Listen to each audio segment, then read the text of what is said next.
जैसे रब ताला फरमाता है, ए ईमान वालों ज्यादा गुमान करने से बचो। ए ईमान वालों ज्यादा गुमान करने से बचो। गुमान करना, कुछ भी सोचना किसी के भी मुतालिक, इसकी लिमिट्स हैं। और खास तौर पर मोमिनीन के लिए किस तरह से सोचे। ऐसा नहीं है कि तुम अपनी अकल के पर्दों को या अपने दिमाग के घोड़े को दौड़ाते रहो, जो चाहे मन में आए जिसके बारे में सब सोचते रहो। कुरान ने तो इस पर पाबंदी लगाई, ऐ ईमान वालों ज्यादा गुमान करने से बचो, वला तजस्ससु, और किसी की टोह में मत लगे रहो। तजस्सुस किसको कहते हैं? जासूसी करना। कौन कहां जा रहा है, कहां से आ रहा है, इसके घर में कितने लोग हैं, किस वक्त इनके घर में क्या क्या होता है, तुम्हें उसके बारे में अल्लाह ने हुक्म नहीं दिया। लेकिन भाइयों की टोह में लगे रहना बहुत बड़ा गुनाह है, गुनाह कबीरा में है। वला यग़्तब बअदुकुम बअदा, और आयत का तीसरा हिस्सा है, और अपने भाइयों की गैर मौजूदगी में उनकी गीबत ना करो, उनके खिलाफ बातें ना करो। और रब ताला फरमाता, क्या तुम में से कोई ये पसंद करता है कि अपने मरे हुए भाई का गोश्त खाए? जो गीबत करता है गोया कि वो अपने मरे हुए भाई का कच्चा गोश्त खाता है। और गीबत के मुतालिक बहुत सारे लोगों को ऐसा लगता है, अरे मैं तो पीठ पीछे क्या सामने मुंह पे भी यही बोल सकता हूं। ये बातें जो कहते हैं, गीबत का मतलब ये नहीं है कि सिर्फ पीठ के पीछे बोलना, मुंह के सामने भी ऐसी चीज बोलना जो उसको बुरी लगे, वो गीबत है, वो भी हराम है। ये तीन चीजें इस आयत के अंदर है। एक बदगुमानी करना, दूसरे जासूसी करना, और तीसरे गीबत करना। इसके ऊपर अगर मैं गुफ्तगू करूं बहुत तवील हो जाएगा, लेकिन ये पूरे मुआशरे के लिए जहर हिलाल है, जहर कातिल है। यहां से सोसाइटियां टूट जाती हैं, रिश्ते खत्म होने लगते हैं। बदगुमानी करना, शक करना, ये एक उसी की किस्म है। जन इसको अरबी में कहा गया है गुमान, यानी किसी के मुतालिक गुमान करना। देखे, दुनिया में जो चीज दिख रही है जरूरी नहीं है कि वो वैसी ही हो।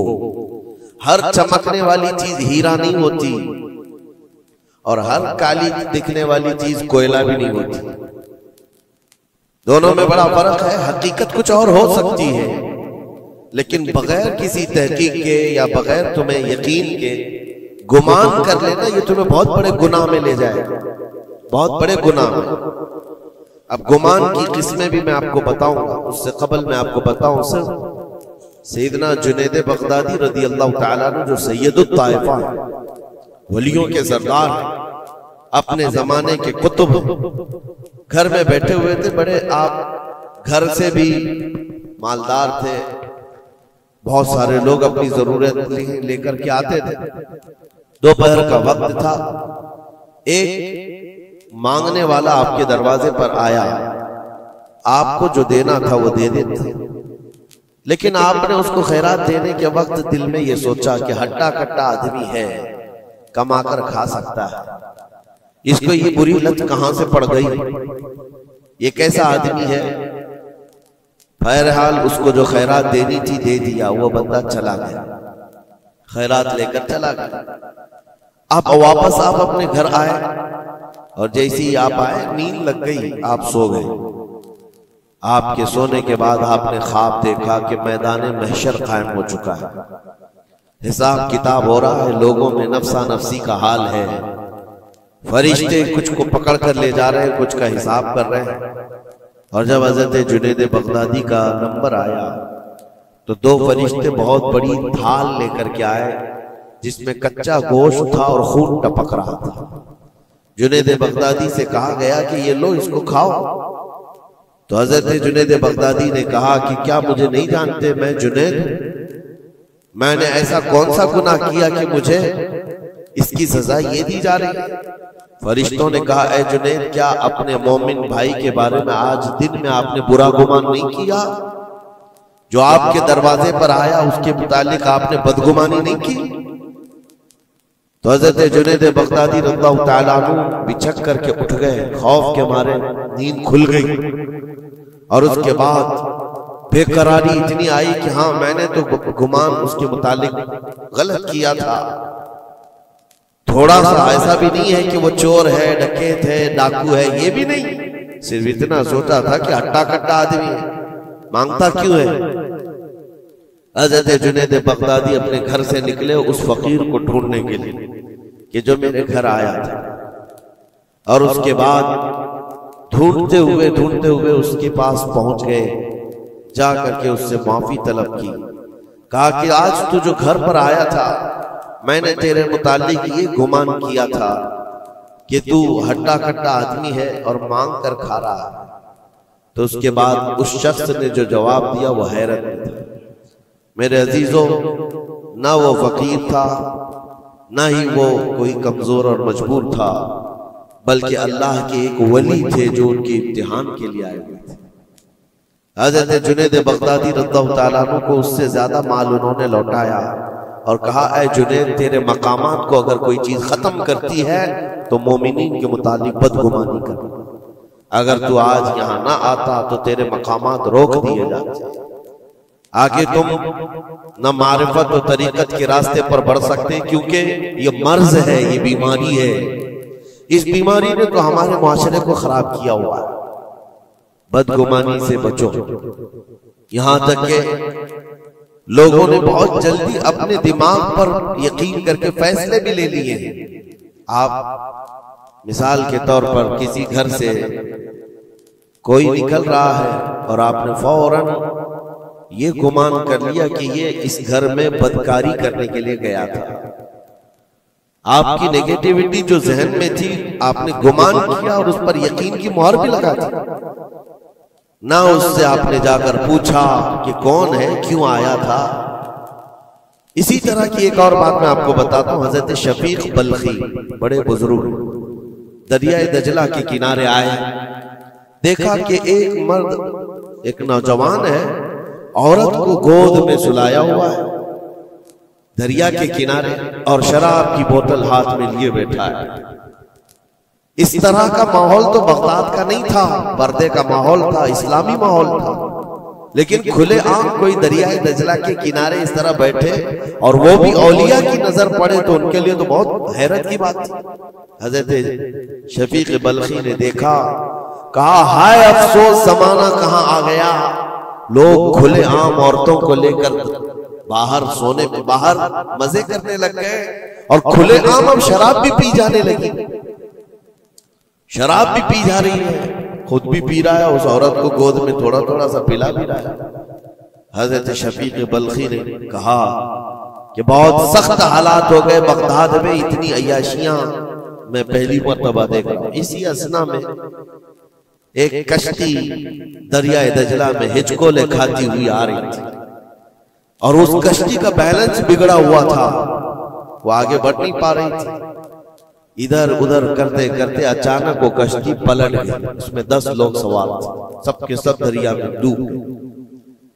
ये जो नौजवान किनारे पर बैठा था, उस औरत को जो गोद में लिए बैठा था, औरत को उठाया और उसको साइड किया, भागता हुआ गया दरिया के पार। यूं हाथ डालता था, एक आदमी को निकालता था और बाहर करता, ना उसके पांव पानी में डूबते थे। यूं समझ ले कि जैसे दरिया में कोई खड़ा है और अपने हाथ डाल डाल करके निकाल रहा है। 9 आदमियों को उसने अपने हाथों से दरिया से निकाला और बाहर किया और उसके बाद एक आदमी बच गया था। इस नौजवान ने हजरत शफीक बल्खी की तरफ देखा जो वहीं खड़े थे, कहा, क्या है शफीक बल्खी, मेरे बारे में बहुत कुछ तुमने सोचा दिल में, 9 तो मैंने निकाल दिया, एक आप निकाल दिया।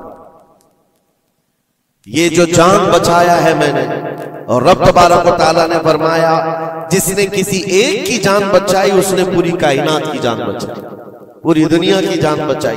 मैंने तो 9 को बचाया, आप एक बचाओ। आपने फरमाया इस सिलसिले में बाद में बात करेंगे, पहले उस आदमी को बचा लो, उस आदमी को बचा लो, मैं तुमसे इल्तिजा करता हूं। उसने 10वें को भी बचाया। उसके बाद हजरत शफीक बल्खी के दिल में एहसास हुआ कि मैंने गलत जगह गुमान किया, ये कोई आम आदमी नहीं है, आम इंसान नहीं है। इसके मुतालिक मैंने क्या क्या दिल में सोच लिया, क्या क्या गुमान कर लिया। तो आपकी आंखों में आंसू आ गए और कहा कि मुझसे बड़ी खता हो गई, मुझे माफ करें। लेकिन आपको अल्लाह ने ये ताकत दी है कि आप दरिया पर खड़े होकर इंसानों को बचा तो रहे हैं, लेकिन ये क्या है जो किनारे पर बैठ करके खुलेआम हो रहा है? किनारे दरिया के बैठकर ये खुलेआम क्या हो रहा है? उस नौजवान ने कहा, शफीक बल्खी, ये भी मैं बताता हूं, वो गोद में पड़ी हुई औरत कोई आम औरत नहीं, मेरी माजूर माँ है, बीमार है, और उसको दरिया के किनारे लाने का हकीमों ने हुक्म दिया। और मेरे हाथ में जो बोतल है ये दवा की बोतल है, उसको हर आधे घंटे पर पिलाया जाता है। मैं भी पीता हूं और मेरी माँ को पिलाता हूं। सिर्फ इलाज की गर्ज से मैं यहां पर बैठा हुआ हूं। और आपने अपने दिमाग में क्या क्या सोच लिया कि बगदाद तबाह हो गया, याश हो गया, नौजवान औरतों को लेकर आके बैठने लग गए, शराब पीने लग गए। मेरे अजीजों, ये बहुत बड़े वली कामिल की बात कर रहा हूं, हज़रत शफीक बल्खी। लेकिन उनको खता का एहसास होता तो वो रोते, गिड़गिड़ाते और तौबा भी करते।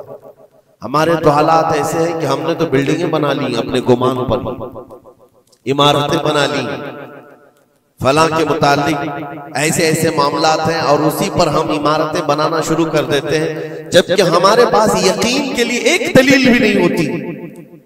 मेरे अजीजों, बदगुमानी से बचने के लिए कुरान कहता है, या अय्युहल्लज़ीना आमनू इज्तनिबू कसीरम मिनज़्ज़न, ऐ ईमान वालों, ज्यादा गुमान करने से बचो, हराम है और कबीरा गुनाह है। यहां तक के फरमाया गया कि बदगुमानी करोगे मोमिनीन के मुतालिक, कल क़यामत के दिन फैसला होगा, और अगर तुम्हारा गुमान गलत निकला तो सारी नेकियां तुम्हारी उठाकर उस बंदे को दी जाएगी जिसके मुतालिक बदगुमानी किया था। और तुम नेकियों से अगर खाली थे तो ये मत समझना कि अब कुछ नहीं लिया जाएगा, बल्कि जिसके मुतालिक बदगुमानी किए थे उसके गुनाह उठाकर तुम्हारे ऊपर डाल दिया जाएगा। उसके हुकूक की पामाली है, ये हुकूकुल इबाद।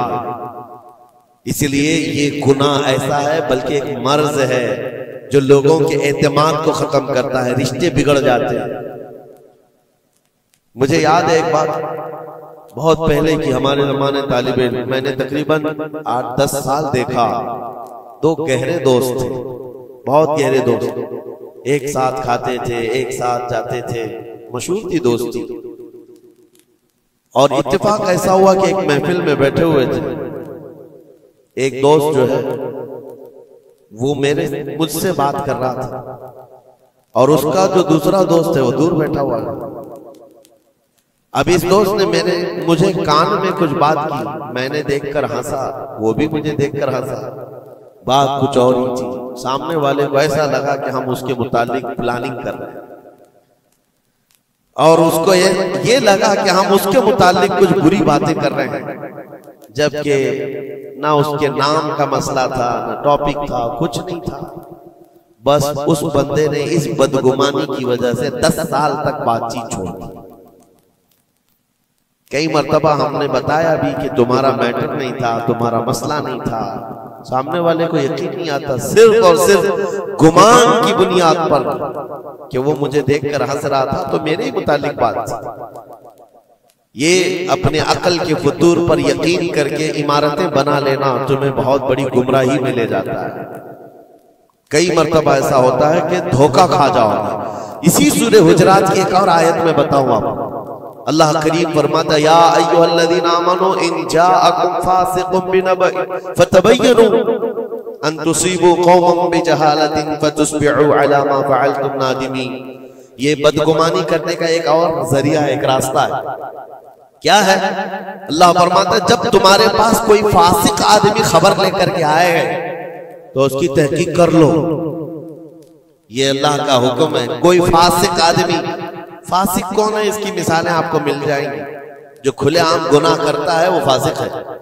फासिक आदमी जब तुम्हारे पास खबर लेकर के आए तो रब फरमाता उसकी तहकीक कर लो, वरना ये होगा कि अनजाने में तुमको शर्मिंदगी उठानी पड़ेगी, तुम अपने किए पर बाद में पछताओगे। अला मा फअलतुम नादिमीन, तुम शर्मिंदा हो जाओगे।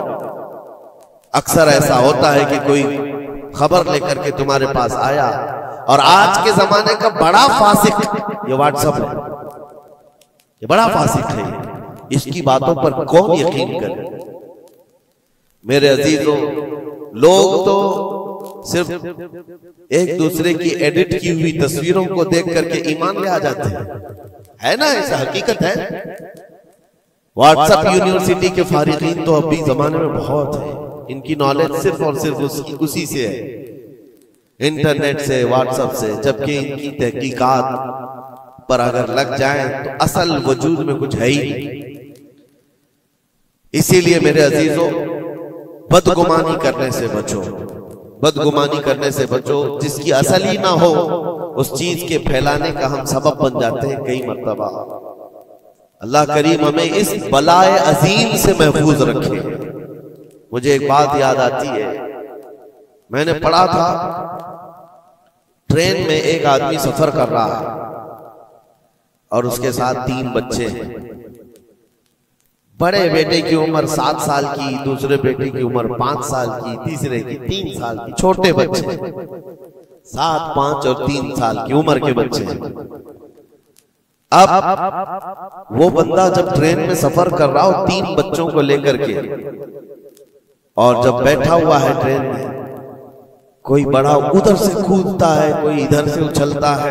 ये तीनों उछल कूद ऐसी मचाए हुए हैं कि मुसाफिरों का आराम और सुकून गारत हो गया है। थोड़ी देर तो कोई बर्दाश्त कर लेगा, और उसके बाद मुसाफिर देख रहे हैं दूसरे। बड़ा मसला तो ये है कि उछल कूद तो बच्चे कर रहे हैं, बाप एक जुमला भी उनको मना नहीं कर रहा।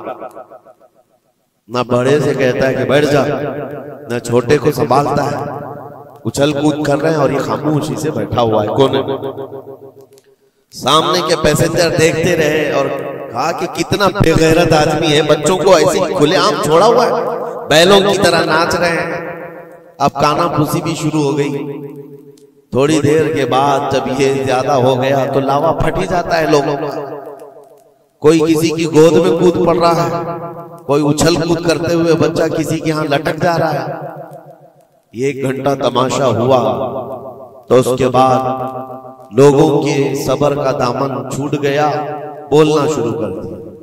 और सबने मिलकर के जब उसको कोसना शुरू किया, भाई साहब आपके बच्चे हैं? उसने कहा मेरे बच्चे हैं। कहा कुछ तो तमीज सिखाओ, सफर के आदाब तो बताओ। कोई वहां से कूद रहा है, कोई यहां से कूद रहा है, सारे लोगों का आराम गारत करके रखा है इन बच्चों ने। आप बाप हैं, आपको तमीज नहीं आती, आपको तरबियत का अंदाज नहीं मालूम। सबकी डांट डपट सुनता रहा और उसके बाद थोड़ी देर के बाद भुर्राई हुई आवाज निकली, उसकी दर्द भरी आवाज निकली। कहा मैं इनको तरबियत अच्छी तरह से देता हूं, तमीज भी है सब, लेकिन मसला यह है कि आज ही सुबह इनकी माँ मेरी बीवी का घर में इंतकाल हो चुका है। वो मैके गई हुई थी, ये बच्चे मेरे पास थे। मुझे सुबह खबर आई है इनकी माँ का अचानक दौरा पड़ने से इंतकाल हो चुका। मैंने अभी तक इन बच्चों को बताया नहीं कि इनकी माँ का इंतकाल हुआ। ये जितना उछल कूद कर रहे हैं, खेल रहे हैं, अभी घर पहुंचेंगे तो इनकी सारी खुशियां खत्म हो जाएंगी।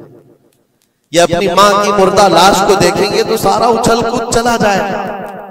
बस मैं इसलिए इनको इतनी देर के लिए छोड़ा था कि जितनी देर खुशी मना सके मना ले, फिर जिंदगी भर इनको मां को खोने का एहसास तो सताता ही रहेगा। बस इतना जुमला उसका निकला तो हिचकियां बंद गई। जो बगल में मौजूद मुसाफिर थे सबकी आंखों में आंसू आ गए।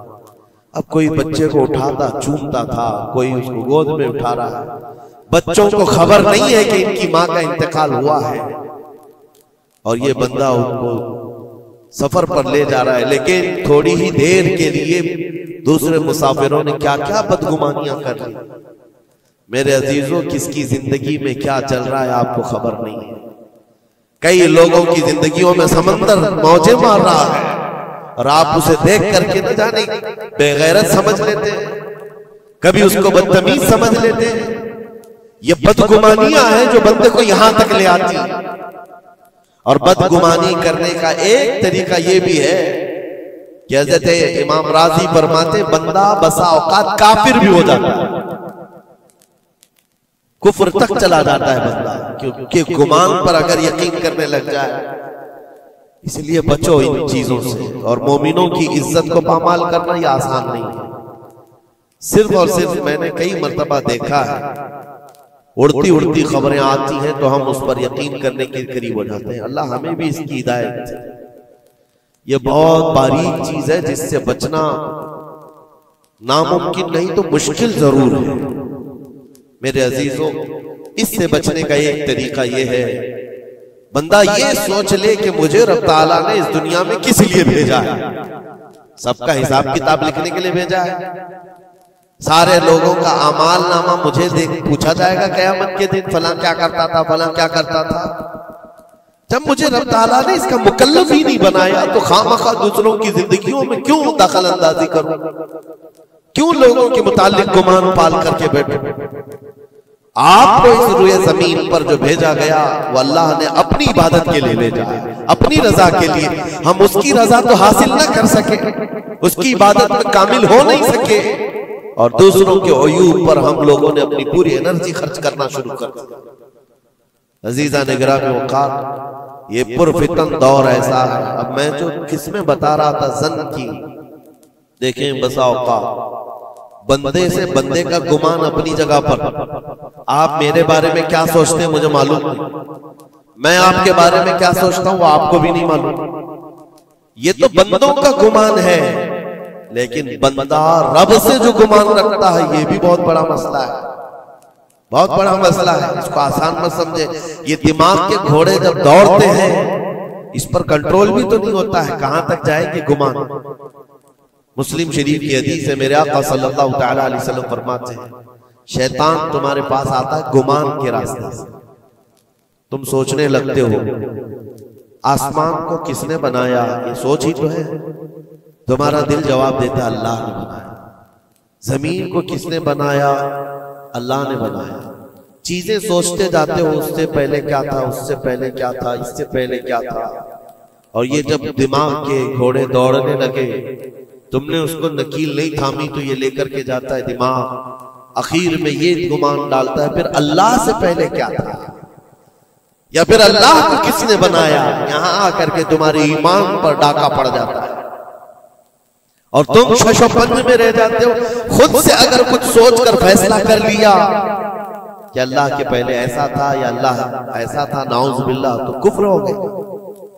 एक गुमान के रास्तों को आजाद छोड़ने का हुक्म नहीं दिया गया है। इसीलिए मियां हम और आप तो छोड़े, औलिया की बात भी छोड़े, उम्मत के जो सबसे आला किस्म के लोग थे वो सहाबा थे। सबसे आला, कयामत तक पैदा होने वालों में जो सबसे अच्छे थे अल्लाह ने उनको सहाबी रसूल बनाया। सहाबा इकराम बात कर रहे थे आपस में किस मसले में, तकदीर के बारे में, तकदीर के मुतालिक बात करें। तकदीर के बहुत सारे मसले, इसमें दिमाग की गिरें ऐसी आजाद हो जाती है, बंदा सोचने लग जाता है। तकदीर क्या है, जो कुछ भी दुनिया में होने वाला है अल्लाह ताला ने उसको पहले से लिख दिया है। ये यकीन है कि नहीं आपका तकदीर? और तकदीर का इनकार करने वाला काफिर है। यानी जो कुछ अच्छाई या बुराई जिंदगी में हो रही है अल्लाह ने इसको पहले से लौहे महफूज में लिखा, ये तकदीर है। अब बंदा यहां सोचने लगता है अगर पहले से लिखा हुआ था तो मुझे तो वही करना है जो वहां लिखा हुआ है, इसमें मेरा क्या कसूर है। गुनाह करता है उसके बाद बोलने लगता है तो पहले से लिखा हुआ था। कुछ भी करेगा और उसके बाद ये गुमान करने लगेगा कि वहां तो लिखा हुआ था, मैं ऐसा कर रहा हूं। तकदीर के मसले ऐसे हैं कि बाज लोग सवाल करने लग जाते हैं कि मियां अगर अल्लाह ने पहले से लिखा है तो फिर बंदे का क्या कसूर है इसमें जो गुनाह कर रहा है, और अगर पहले से लिखा हुआ नहीं है तो फिर तकदीर नहीं है। इन मसाइल में गुफ्तगू करते करते, गुमान करते करते बंदा कुफ्र तक पहुंच जाता है। कुछ फिरके भी बन गए इसी बात, जबरिया, कदरिया। अब मैं यहां पर इसलिए ये बात कर रहा हूं, नबी करीम सल्लल्लाहु तआला अलैहि वसल्लम ने सहाबा को मना कर दिया कि इस मसले में गुफ्तगू ज्यादा ना करो, तो आम लोग तो छोड़े। अब जन की किस्में मैं बता रहा हूं, गुमान की वो 4 किस्में बताई गई। इमाम अबू बकर जस्सास राजी रहमतुल्लाह अलैह ने 4 किस्में इसकी बयान की। पहला गुमान हराम है, दूसरा गुमान वाजिब है, तीसरा गुमान मुस्तहब है और चौथा गुमान यानी ना उसके ऊपर गुनाह मुबाह है। उसकी किस्में हैं जिसमें से पहला गुमान जो हराम है, और एक गुमान को तो उन्होंने कुफ्र भी कहा। पहला गुमान हराम, ये सोचता रह जाए सिर्फ अल्लाह के मुतालिक है ये सारे गुमान कि मैं गुनहगार हूं और अल्लाह मुझे सजा देकर ही रहेगा, अल्लाह मुझे अजाब ही देगा, ये सोचता रहे सिर्फ और सिर्फ। तो इमाम अबू बकर जस्सास राजी फरमाते ये गुमान हराम है। रब कहार जरूर है, रब जब्बार जरूर है, लेकिन गफ्फार भी है और सत्तार भी। तुमने अगर सिर्फ यही गुमान किया कि मुझे सजा देगा, मुझे सजा देगा, तो ये गुमान हराम है। इस पर मुझे आला हज़रत फाजिल बरेलवी रहमतुल्लाह तआला अलैह की बात याद आती है। उनका गुमान कैसा था, सोचते थे बारगाह मुस्तफा करीम, कहते हैं डर था कि इसियां की सजा अब होगी या रोजे से, डर था कि गुनाहों की सजा अब होगी या रोजे जजा, दी उनकी रहमत ने सदा, ये भी नहीं वो भी नहीं, यहां भी नहीं होगी वहां भी नहीं होगी, रहमत ने सजा आवाज दी। हाँ, गुनाहों के मुतालिक हमें तो गुमान है कि सजा होगी, मेरे अमाल का बदला तो जहन्नम ही था, मैं तो जाता मेरे सरकार ने जाने न दिया, ये गुमान है। बारगाह मुस्तफा में गुमान आला रखो, और रब ताला के मुतालिक जब गुमान करना हो तो हदीस कुदसी है, मुस्नद अहमद की हदीस है, अल्लाह ताला फरमाता अना इंद ज़न्नी अब्दी बी, मैं अपने बंदे के गुमान के मुताबिक सुलूक करता हूं। बंदा मेरे मुतालिक जैसा गुमान करता है मैं उसके साथ वैसा सुलूक करता हूं। अब तुम्हारा है, ये तुम्हारी मर्जी है। और हदीस का आगे का टुकड़ा भी है, फल यदुन मा शाअ बी, बंदा जो चाहे मेरे बारे में गुमान कर ले। तुम सख्त किस्म का खुदा गुमान करके बैठे हो, सख्तियों का सुलूक हो जाए। इसीलिए मैंने इससे कबल भी एक बार कहा था, जब किसी के घर में इंतकाल होता है, फरिश्ते आ जाते हैं, मरे हुए इंसान को उठाने से पहले तक वो घर वालों को सब देखते रहते, कौन क्या क्या बोल रहा, और उसकी सारी रिपोर्ट ले जाकर बारगाह रब्बुल इज्जत में अर्ज करते हैं। अल्लाह ताला पूछता है फरिश्तों से, आज इस घर में एक जान को हमने लिया, वो लोग मेरे मुतालिक क्या गुमान कर रहे थे, क्या सोच रहे थे और क्या कह रहे थे? फरिश्ते कहते हैं, ऐ मौला फलां कह रहा था कि मेरे घर पर बड़ा जुल्म हो गया, मेरा अजीज बच्चा ले लिया, मेरे घर पर ऐसी चीज आफत आ गई, सब बातें। तो रब तबारक व तआला फरमाता है, फरिश्तों गवाह हो जाओ, उन्होंने जैसा मेरे मुतालिक गुमान किया, अब मैं उनके साथ वैसा सलूक करूंगा, दुनिया में भी और आखिरत में भी। और फिर किसी घर से फरिश्ते जाते हैं जो नेक लोगों का होगा, रब ताला पूछता है, यहाँ क्या कहा जा रहा था मेरे मुतालिक, क्या सोचा जा रहा था? फरिश्ते कहते, मौला उनके घर पर बड़ी गम की बात थी, बड़ी मुसीबत थी, उनके बाप का इंतकाल था, लेकिन हर कोई कह रहा था इन्ना लिल्लाहि व इन्ना इलैहि राजिऊन, हम अल्लाह के लिए हैं और अल्लाह ही की तरफ लौटने वाले हैं। रब ताला पर फरमाता है, फरिश्तों तुम गवाह हो जाओ, इससे बेहतर उनको निअमुल बदल दुनिया में दूंगा और उससे बेहतर आखिरत में अता करूंगा। तो अल्लाह